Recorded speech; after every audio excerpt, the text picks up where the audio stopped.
Hey everyone, in this video I'm going to be talking to you about the most used tool in my wood shop, and that is my Ridgid R4512 10-inch table saw. I've had this for between 4 and 5 years and it's held up really well. It's really a well-priced saw, it gets the job done, can accept a dado blade and a bunch of other accessories that I'll cover later in this video. And an even more recent video that I did, I covered how I could get the Bosch RA1181 router table mounted in the side wings. So I'm gonna grab the camera, do a little bit of a tour of the saw, and then showcase some of the accessories. All right, so here is the Ridgid R4512 in all of its glory. Has a really nice cast iron top that is held up really well. Put a few straight edges on it and no issues with this. The extension wings themselves are kind of what you'd expect with a table saw like this. Scratch up easily, aren't perfectly level, but really the most important piece of the cut is very well supported with the cast iron here.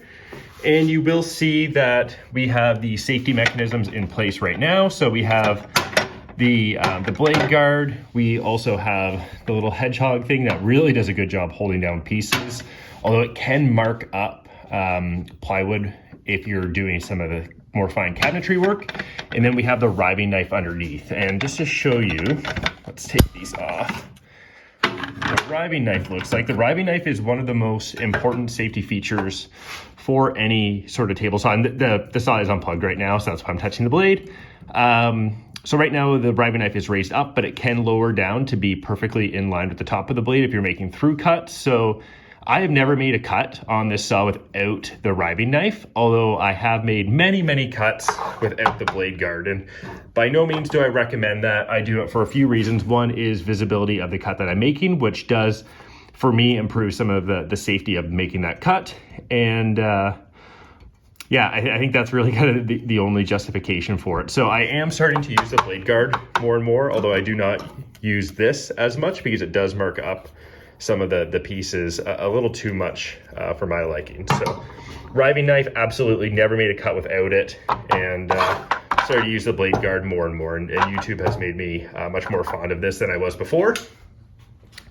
So let's move to the fence. So a pretty decent quality fence.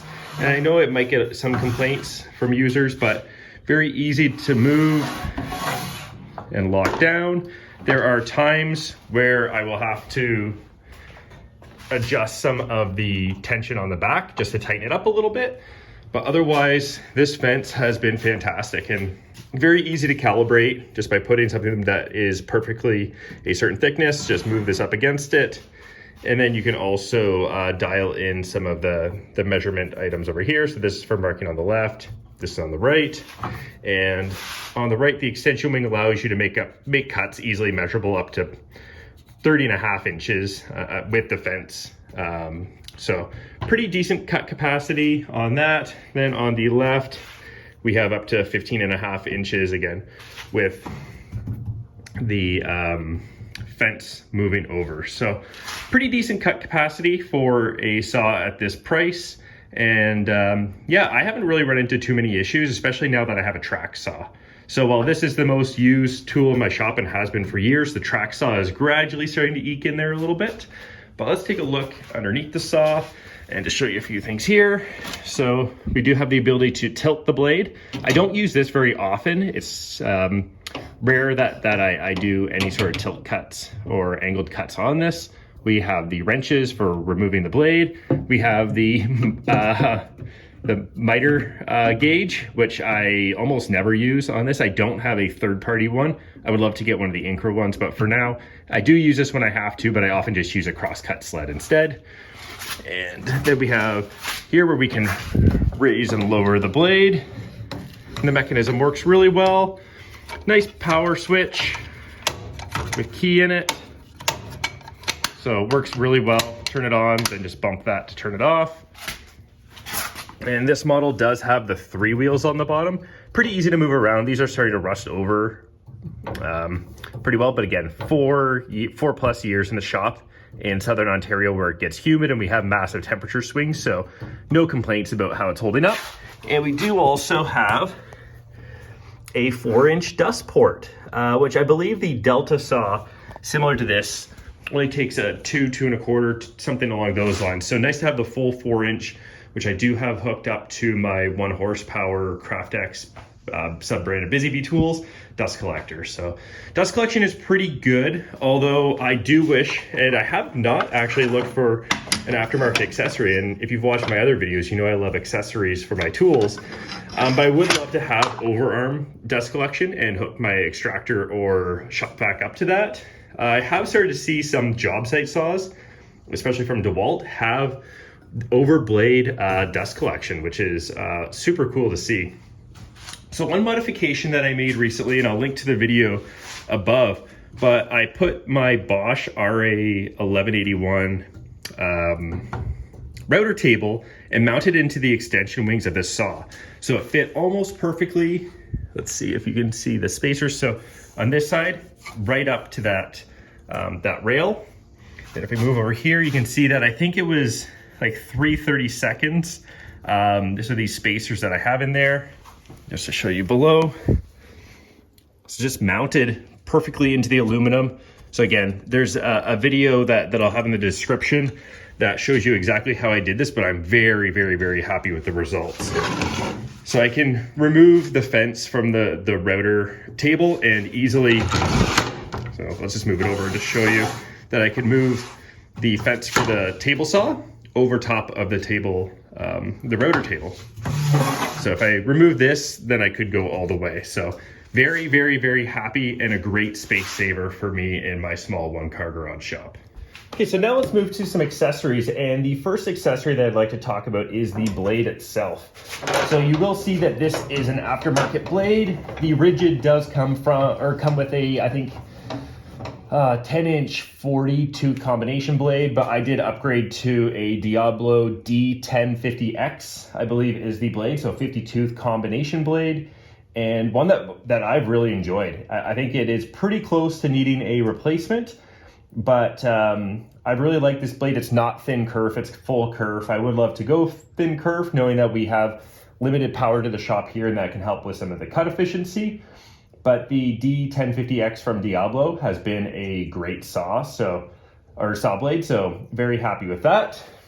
All right, so on the topic of saw blades, and just before I get to the dado stack, I will mention that the D1050X retails for around $60 Canadian when not on sale. I think $40 US, but they do go on sale. You can also sometimes buy multi-packs at a pretty good price. But the other saw blade that I do use, not all that often, but it is super handy when I can use it, is the dado stack. So this is the D208M from Freud. So it's a Freud dado stack that allows you to make cuts up to pretty close to 1 inch, and has these nice chip breakers, spacers, the 2 blades, and really great things to say about this. And because this table saw does sell pretty well, I was also able to find the insert for the dado stack. So when I take this blade out and switch from a 10-inch blade, standard kerf blade, to the 8-inch dado stack, I can swap this insert with this one. And I think that this was an aftermarket one on Amazon, and I think it was maybe $15, $20, so not too bad. And it provides nice stability for the workpiece when going through the dado stack. So very happy with that. The dado stack is definitely an accessory I'd recommend if you are making lots of dados, grooves, and that sort of thing. So the next accessory is a bit of a bigger one, and that is my crosscut sled. So my crosscut sled is nothing special. It is a couple of pieces of poplar and some MDF. And just to show you on the bottom, I use the micro jig rail slides. So just 2 of those slides that go into each of these. Very easy to install. Very, very happy with this purchase. Again, from micro jig on the bottom of the MDF, so all the screws are countersunk. And I put a little bit of paste wax on it, so it just needs a bit of a sweeping off right now and probably a reapplication. But a very simple crosscut sled. I don't even think I really followed any plans beyond what was on maybe the micro jig packaging. But just there, just easily drops in. And I do have the riving knife up, so I can't quite push it through, but you can start to see the blade come through there. And it's perfect 90 degrees, 0 clearance. I did mount some track in there, and with the intention of building a few fixtures that can easily slide in and then I could use it as a stop. But what I'm finding more and more is I just take my block, do this, and clamp it down. So I'm not doing anything too fancy with it, but the track would allow me to do some neat things. But really, if I'm not switching between different things, it's just as easy to do this and clamp it on. So yeah, my crosscut sled, nothing fancy, but gets a decent amount of use, and it's great for small parts. So now let's talk about some other safety equipment. So we've got our push sticks. So we have the one that came with the table saw that I do use moderately often, but I've been using just this little cheap guy. I think this was $1.99 at discount store here, similar to a Harbor Freight. So in Canada, it's called Princess Auto. But yeah, I use this fairly often, but the majority of the time I am using the Diversive gripper from Microjig, and I do like this tool. I like the adjustments. Just to show you the box, the one that I bought, it did come with all of these other accessories, stabilizing plate, that sort of thing. I did not need to buy the higher end one that had these pieces. Really just the basic gripper is all that I needed, but I do use it, and it's nice to have the ability to extend. Let's see, move this over. So then you can have this 1/4 inch runner for smaller materials. So if I do have the fence up, and again, it goes right over top of the blade, so that the riving knife now is high, but usually I have it at the height of the blade. So this can run right over top of the blade without issue. It has run into the blade a couple of times, but yeah, for me, the gripper was worth the investment. It is very expensive for what it is, but gives me the peace of mind, and also the grippiness on the piece of wood that push sticks don't always have. Like, you almost kind of want to be pushing, but also putting downforce on it. And when I do upgrade my table saw, I'd love to get those JESSM rollers that force the workpiece down. But for now, the push sticks and the gripper is really all that I need. So the final accessory that I'd like to talk about is the featherboard from Miles Craft. And it's not the best featherboard from my perspective, but it's easy to use. It was a little more expensive than I would have liked to pay, and I know that there's some better alternatives out there, but it works pretty well. And it did come in this box, so it was a 2-pack, so it does have another one, so you can either double them up for really thick material, which I wouldn't be using on the table saw anyways. If I were to buy this again, I may not go with the Miles Craft one, but if I were to buy the Miles Craft one, I'd probably just buy a single. This is really all that I've ever used, so having two isn't really necessary, because it's all about maintaining the push against the fence. So again, very easy to put in here. You can align it pretty close to where you want it, and then you just screw down and lock it down. And then it's in, let's do that. There. Now it's in place. So pretty firm, and then you just like put your piece through, and it'll keep it against the fence. So for a featherboard, definitely check out some other videos to learn how featherboards work. It's fine. These also work on my router table, which I never use these for, but they would work. So yeah, the featherboard. It's an accessory I rarely use, but one that is something a lot of people have. Thanks for sticking with me through this video. That's about all that I have to say about the R4512. It is a table saw that I really enjoyed, and as much as I'd love to upgrade to a cabinet saw, I really won't until I can afford something like a saw stop. When I did buy this, I was considering the Delta, not the Unisaw, but the one that's much more comparable to the Ridgid that I believe is available at Lowe's. The only reason why I didn't go for that one really was the dust port size. I wanted the 4-inch dust port.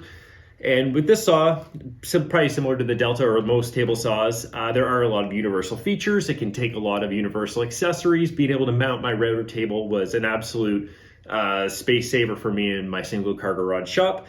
And yeah, I really like this saw. And definitely hit that like button if you enjoyed this video. Hit subscribe if you haven't already, and leave a comment below about your thoughts about table saws, table saw accessories, and that sort of thing. So thanks for watching, and see you in the next video.